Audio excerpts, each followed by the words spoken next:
Media বাইকে আমাদের কুককাম helper welfare তরফ থেকে আপনাদেরকে সবাইকে অভিনন্দন জানাচ্ছি।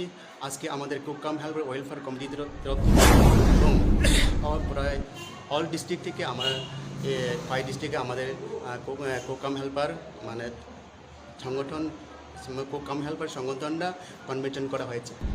মূলত কোন কোন দাবি রয়েছে আপনাদের? আমাদের দাবি প্রথমে আমাদের দাবি আছিল মিড ডে মিল কুককাম হেল্পার 18,000 টাকা দিতে হবে, 10 মাসের পরিবর্তে 12 মাসে বেতন দিতে হবে। মিড ডে মিল কর্মীদের ছাঁটাই করা চলবে না। মিড ডে মিল কর্মীদের প্রতি মাসে বেতন দিতে হবে। মিড ডে মিল কর্মীদের পার্সেন্টেজ বোনাস দিতে হবে এবং মিড ডে মিল কুকারে পিডিএফ ফান্ড চালু করতে হবে।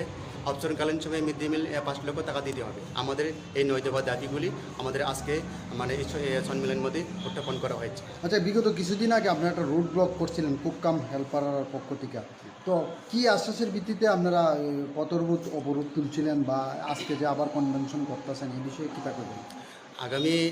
আগামী গত 26 তারিখ আমাদের বেলফাং এবং কমলপুর হাইওয়ে রুটে আমরা রুট অবরোধ করা হয়েছিল, কিন্তু এর মধ্যে আমাদের সাব ডিভিশন এসডিএম আমাদেরকে নিয়ে এবং এসপির সাথে নিয়ে আমাদেরকে নিয়ে তার সাথে কথা বলা হয়েছে।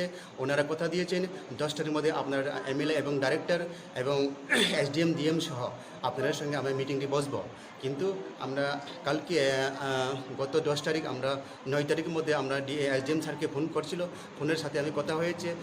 এসডিএম স্যার বলেছেন আমি ডাইরেক্টর সাথে কথা হয়েছে সব কিছু আমাদের সঙ্গে আপনারা লেগে সব কিছু অপোজিটিভ করা হয়েছে। তারপরে সব কিছু কপিগুলো আপনাদেরকে আমি পাঠিয়ে দিচ্ছি হোয়াটসঅ্যাপে। এই কথাগুলো আমাদেরকে এসডিএমকে আশ্বাস দিয়েছি। কে কে উপস্থিত ছিলেন?